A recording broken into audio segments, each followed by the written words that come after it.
Zombie wants to be born now. Hai guys, balik lagi bersama saya di channel Pendekar Review Film.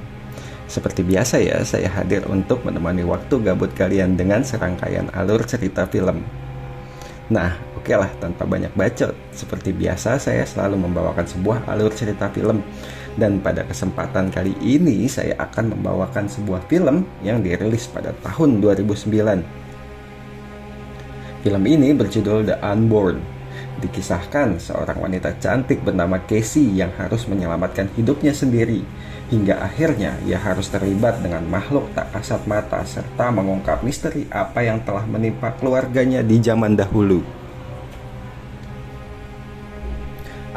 Seperti apa alur cerita filmnya? Yuk mari kita simak sampai selesai. Dan seperti biasa, jika kalian suka dengan channel ini, silahkan langsung di subscribe aja. Scene diawali di mana Casey yang sedang jogging-jogging di tengah dinginnya setelah musim salju, sampai tiba-tiba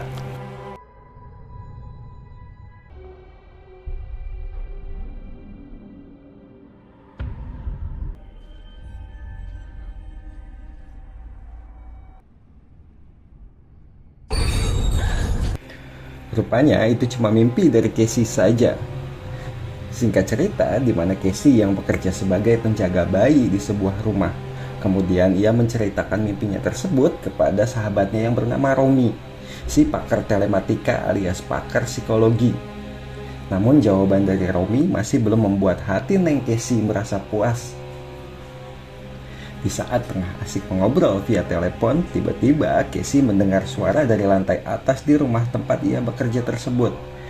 Casey pun segera memeriksa bayi yang ia jaga tersebut, di mana tiba-tiba saja si anak yang bernama Matty menggaplok Casey tanpa sebab dan mengatakan, Zombie wants to be born now. Setelah si orang tua dari anak tersebut kembali, Casey pun segera pamit untuk pulang ke rumahnya. Dan lagi-lagi sebuah kejanggalan terjadi, di mana Casey menemukan sebuah sarung tangan tanpa pemilik. Kemudian di keesokan hari, di mana kejanggalan-kejanggalan sudah dapat kita lihat dalam scene-scene awal di film ini. Saat Casey yang sedang akan membuat ceplok telur, tiba-tiba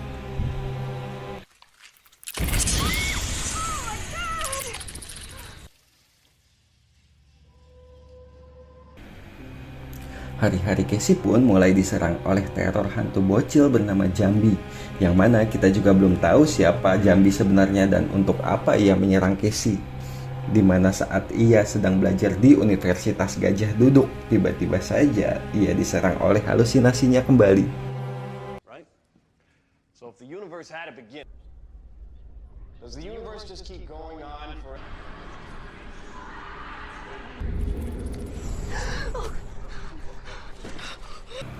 Casey pun pamit keluar dari kelas yang disusul oleh pacarnya yang kita sebut saja dia Mark. Scene pun berpindah kembali saat Casey yang setelah berenang, tiba-tiba Romy mengatakan kepada Casey jika salah satu dari bola matanya Casey berubah warna. Casey yang cemas kemudian segera memeriksanya ke dokter spesialis mata. Kemudian si dokter pun mengatakan jika hal tersebut bisa saja terjadi akibat dari sebuah pukulan atau akibat gaplokan dari si Matty, bocah si misterius kemarin. Ataupun memang Casey tengah mengandung, tapi siapa bapaknya? Apakah saya? Setelah melakukan pemeriksaan, hasilnya pun belum dapat diketahui oleh dokter. Singkat cerita, di mana setelah Casey dengan Mark melakukan adegan siram kebun, tiba-tiba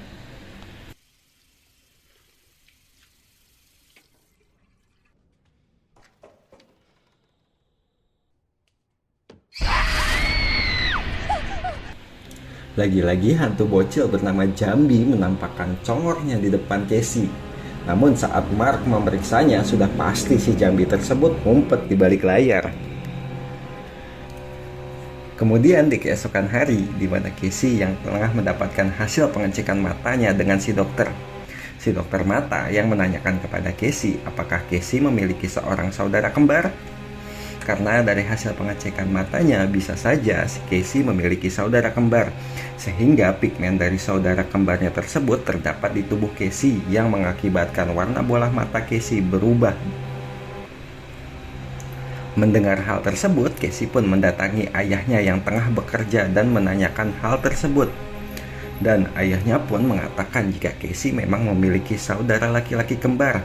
Namun sayangnya, saudara kembar Casey tersebut tak dapat dilahirkan akibat suatu alasan medis dan yang akhirnya Casey lah yang harus terlahir dari rahim ibunya.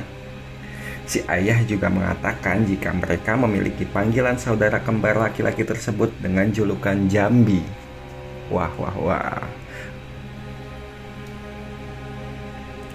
Casey pun yang semakin penasaran segera mendatangi seorang wanita tua di panti jompo yang bernama Sophie.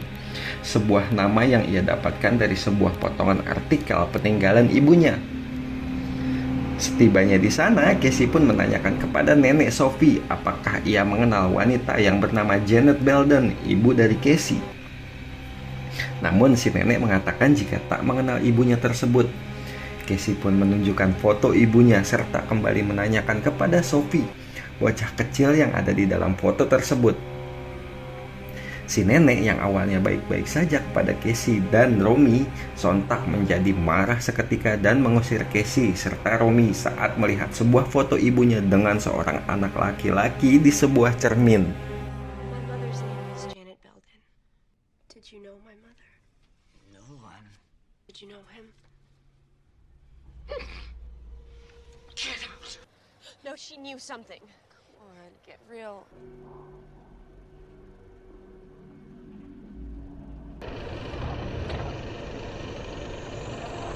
It was the hospital when my mom died. Oh my god, you think I'm crazy, don't you? No, I don't. Melihat pacarnya yang selalu terlihat cemas dan was-was, Mark pun mengajak Casey untuk nongki-nongki di sebuah bar untuk sedikit bisa nge-fly. Namun rupanya sosok bocil bernama Jumbo alias Jambi masih saja meneror Casey dengan halusinasinya.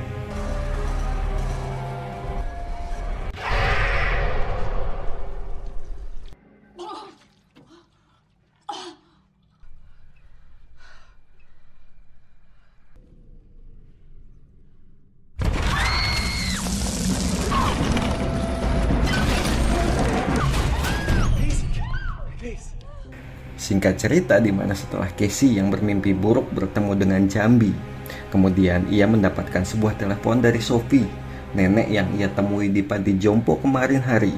Sophie pun meminta Casey untuk menemuinya segera malam itu juga. Setelah sampai di panti jompo tersebut, Sophie pun menceritakan kejadian yang sebenarnya terjadi kepada Casey, di mana bahwa Sophie yang ternyata adalah nenek kandung dari Casey. Sophie pun kemudian menceritakan kejadian di saat Sophie yang masih kecil. Saat Sophie kecil, ia juga memiliki seorang saudara kembar bernama Barto. Dan saat itu di mana pada zaman Perang Dunia, saat partai Nazi yang menguasai hampir seluruh daratan Eropa dan membuat sebuah eksperimen gila, di mana para tentara Nazi tersebut dapat merubah warna bola mata anak-anak di sana hingga mengakibatkan beberapa mereka mengalami kebutaan dan bahkan banyak pula yang meninggal. Sama halnya dengan saudara kembar Sophie yang bernama Barto tersebut. Setelah 2 hari Barto meninggal, saat itu tiba-tiba saja Barto bangkit dan hidup kembali. Namun sayangnya yang saat itu hidup bukanlah Barto, melainkan roh jahat bernama Dibak alias Dibuk, salah satu legenda iblis yang masuk ke dunia nyata melalui cermin ataupun kematian seseorang dan merasuki orang tersebut untuk bisa masuk ke alam dunia. Hingga pada saat itu Sophie membunuh Dibuk, namun upaya roh jahat Dibuk untuk memasuki ke dunia nyata masih terus mengincar keturunan dari Sophie, yang dimana Jambi adalah korban dari roh Dibuk yang berusaha untuk lahir ke dunia nyata. Dan saat ini roh Dibuk tengah mengincar Casey. Hingga si nenek Sophie pun menyarankan agar Casey menemui seorang rabi bernama Joseph Sendak untuk membantunya mengalahkan Dibuk tersebut. I told her about the Sefer Hamarot, Joseph Sandak. Segera Casey pun menemui rabi yang bernama Sendak tersebut untuk membantunya melakukan pengusiran roh di Book. Namun rupanya Casey harus kecewa karena Sendak bukanlah seseorang yang memiliki kompetensi dalam pengusiran roh. Are you Rabbi Sendak? Yes. I know that this is gonna sound crazy. Leave. There really is no such thing, Miss Belden. At least not outside the realms of... Even assuming it is, what you're asking is beyond my expertise. My life depends on this. Setibanya kembali ke rumah, Casey pun menghancurkan cermin-cermin yang ada di dalam rumahnya, di mana cermin adalah salah satu media di Book untuk masuk ke dalam dunia nyata. Mirror. If you have any in your home, you must destroy them. You must be vigilant.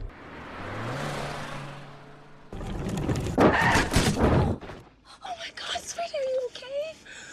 He doesn't want you to help her. Scene pun berpindah di mana Casey berusaha menemui Sophie kembali bersama dengan Romy. Namun naas rupanya Sophie telah mokat di malam sebelumnya oleh gangguan iblis di Book. I am thankful to you, Eternal King.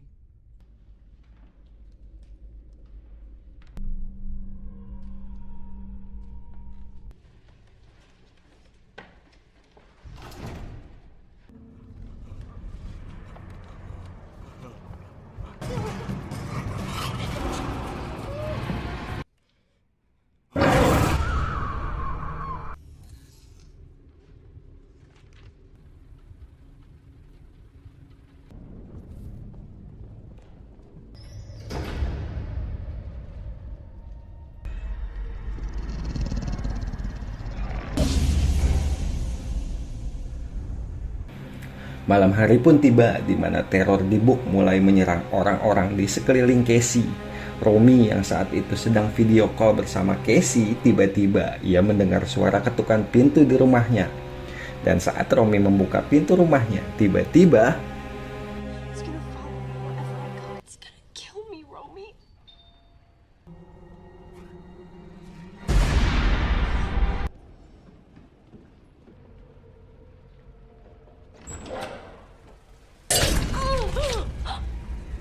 I told you not to help her.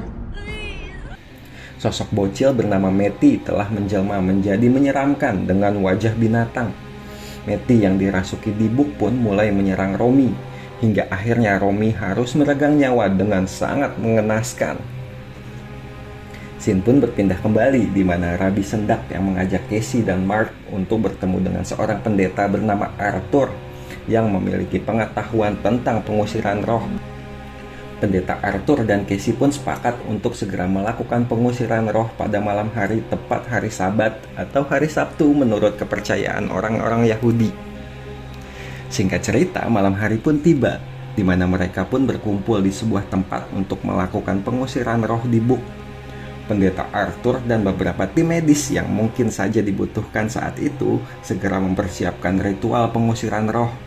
Hingga kemudian proses ritual pun dimulai.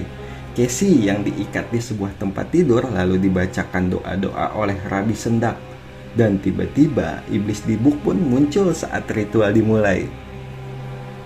Di Book pun mulai memporak-porandakan ritual tersebut dan membunuh seluruh tim pengusiran roh di sana. Hingga Mark dan Casey pun harus menyelamatkan diri mereka. Di saat mereka yang tengah bersembunyi, tiba-tiba In the name of Adonai.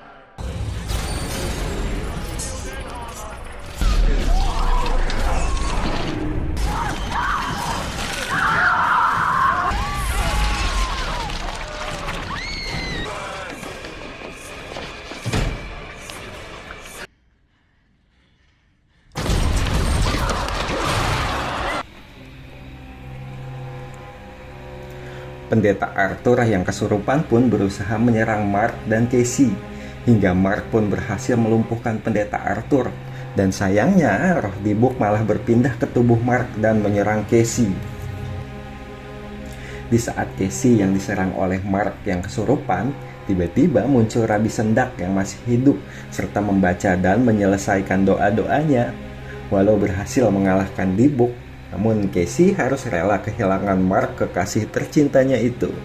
Ya nggak apa-apalah, Neng Casey kan masih ada AA.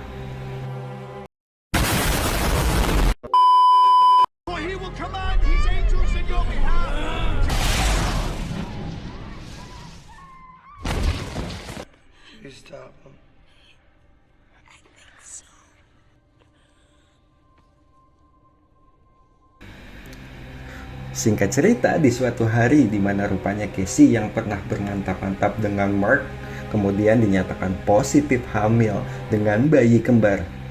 Dan yang sudah pasti kita duga,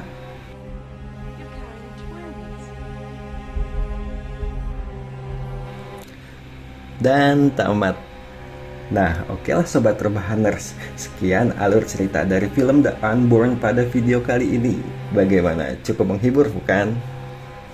Mungkin pesan-pesan yang bisa kita ambil dalam video kali ini adalah dalam agama apapun yang namanya Syaiton Rojim itu sudah pasti akan selalu dan terus berusaha dalam merusak serta mengganggu iman manusia. Jadi sebagai manusia yang percaya adanya Tuhan, kita wajib selalu mempertahankan iman kita dalam melawan godaan-godaan Syaiton, karena sesungguhnya tipu daya Syaiton itu nyata. So, kalau gitu saya pamit undur diri. Jangan lupa subrek jika kalian berkenan. Akhir kata, salam santuy, salam rebahan, dan see ya.